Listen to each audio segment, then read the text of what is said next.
अर्जुन तो बहाना है, अर्जुन तो बहाना है।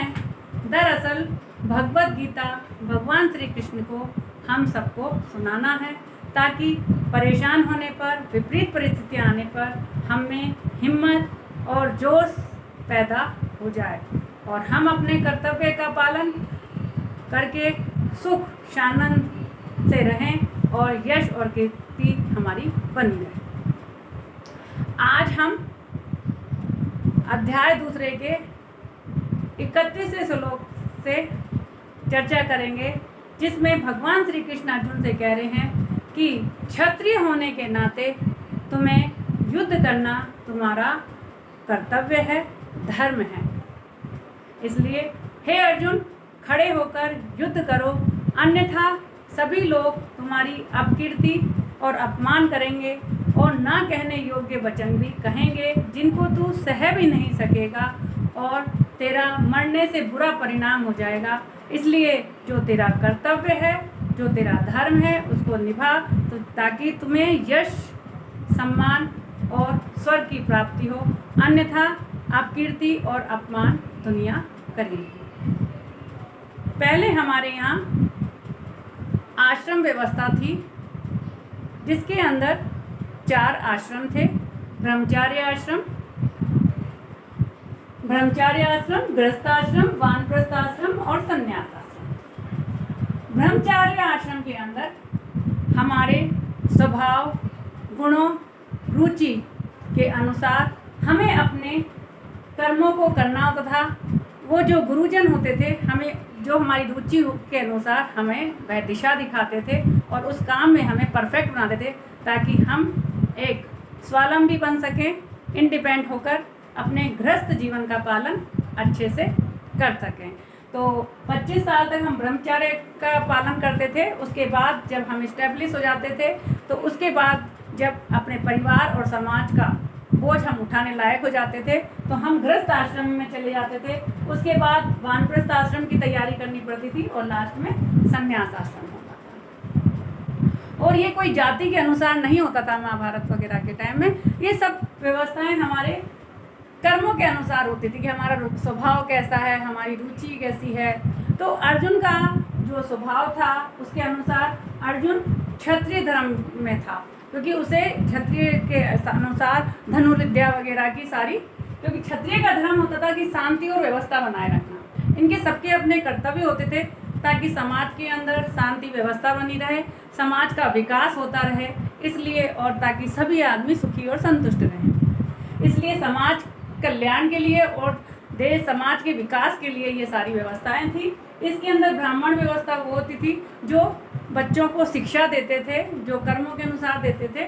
जैसे कि द्रोणाचार्य ने इनको क्षत्रिय शिक्षा देती थी, ऐसे ही जो भी आप जिस कार्य में प्रवीण होते थे, जिसके लिए आपको तैयारी करनी होती थी, इस तरह की सारी व्यवस्थाएं पहले गुरुकुल में दिए जाते थे।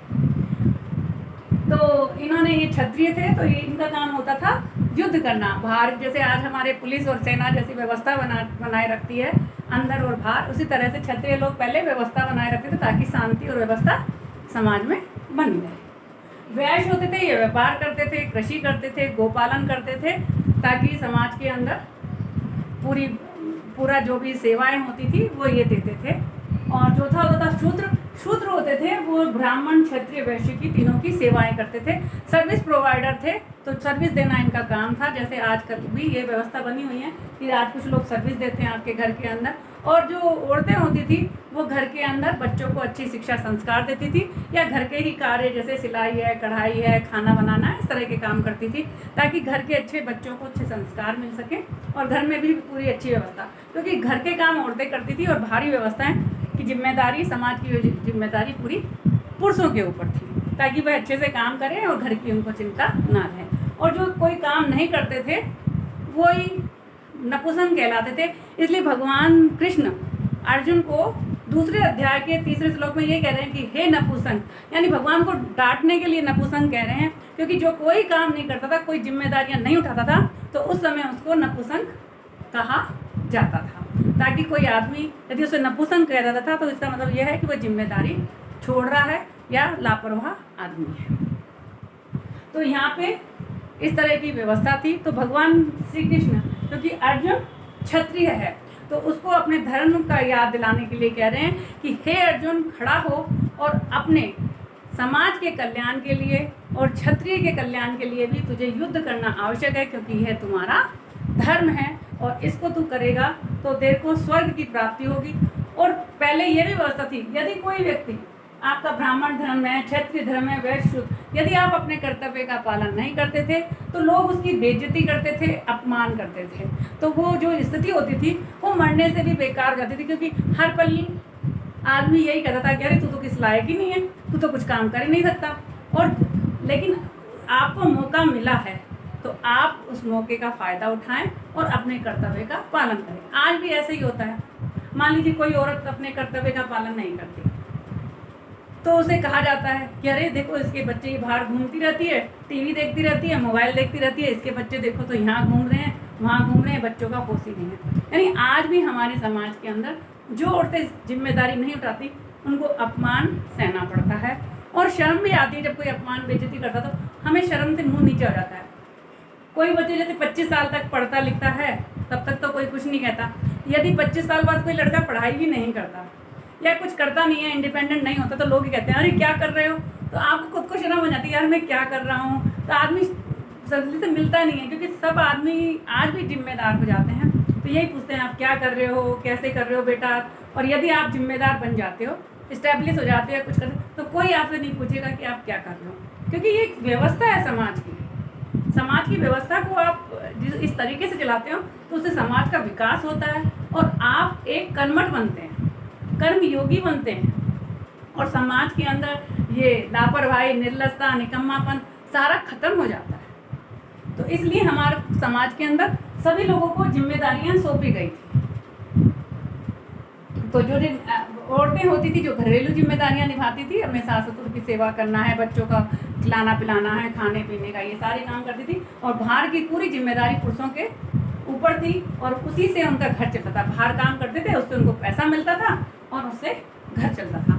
और जो कर्तव्य का पालन नहीं करता था उसकी लोग बेइज्जती करते थे, अपमान करते थे। वही भगवान कह रहे हैं कि यदि तूने अपने कर्तव्य का, जो तेरा धर्म है, जो तेरा स्वधर्म है, उसका पालन नहीं करेगा तो तेरी बेइज्जती हो जाएगी, अपमान होगा और तेरी अपकीर्ति होगी। यानी अपकीर्ति होगी और नरक में जाएगा, क्योंकि आप बेइज्जती होती है। और जब जैसा मतलब जो कर्तव्य का पालन नहीं करता वो वापस आपस में भी दुखी होता है। आज भी मैं देखती हूँ आसपास कई माता पिता जिन्होंने अपने बच्चों का अच्छे से कर्तव्य का पालन नहीं किया तो अब दुखी होते हैं, कहते हैं अरे हमारे बच्चों ने हमको बर्बाद कर दिया। क्योंकि हम गलती अपने अंदर ना देख के हमेशा दूसरों पे देखते हैं। आज हमें काम नहीं मिलता तो हम कहते हैं सरकार ऐसी है, हमारी किस्मत ऐसी है, यानी दूसरों पे लांछन लगा देते हैं। लेकिन जबकि हम अगर स्वयं देखें तो गलतियाँ हमारी होती हैं, इसी कारण हम लोग आगे नहीं बढ़ पाते। तो पहले के लोग भी ऐसे ही थे, आज भी ऐसे ही हैं। हम देख रहे हैं आसपास हमारे बच्चे क्योंकि थोड़े से अच्छे उसमें रह रही हूँ मैं आज सिविल लाइन के अंदर। तो यहाँ पे आसपास मैं देखती हूँ पैसा होने के कारण सबके बच्चे नौकरों के साथ पल रहे हैं, बड़े हो रहे हैं, तो उनके अंदर शिक्षा संस्कार के नाम की भावनाएं नहीं होती और माँ बाप फिर बाद में दुखी हो रहे हैं, रो रहे हैं कि अरे हमारे बच्चों ने हमको बर्बाद कर दिया। कई लोग तो बच्चों के कारण घर छोड़ के चले जाते हैं। तो मुझे भी काफ़ी दुख होता है। लेकिन हमारे भगवान श्री कृष्ण ने 5200 साल पहले इस चीज़ को बता दिया था कि आपके जो कर्तव्य हैं वो आप पूरे करिए, अन्यथा बुढ़ापे में आपको दुखी होना पड़ेगा, पछताना पड़ेगा, रोना होगा दूसरों के सामने भी। यदि आप 25 साल तक यदि लायक नहीं बने तो दुनिया और समाज की जिम्मेदारी आप पे है, नहीं उठाओगे तो शर्म आएगी आपको। लोग कहेंगे कि क्या कर रहे हो, क्यों नहीं करते, अब इतने बड़े हो गए, पढ़ो लिखो, कब तक माँ बाप के सिर पे बोझ बन के रहोगे। और यदि आप गृहस्थ आश्रम में भी काम नहीं कर रहे तो बोलेंगे कि अरे बच्चे तुम्हारे कैसे काम नहीं कर रहे हैं। और बाहर तुम जाओ, अपने बीवी बच्चों को खिलाना है, माँ बाप की सेवा करनी है, इसलिए कमाइए। और बाद में वानप्रस्थ आश्रम, यदि फिर भी आप घर में घुसे रहते हैं, वानप्रस्थ में ये होता था कि लोग जाते थे और जो भी मार्गदर्शन देना है, सेवा करनी है, तो उसके बाद लोग करते थे समाज सेवा। तो हमें 50 के बाद समाज सेवा करनी चाहिए, अन्यथा बुराई बन जाती है। यार ये घर में सारे पड़े रहते हैं और बेटे बहू भी कहेंगे कि सारे दिन माता पिता घर भी नहीं छोड़ते।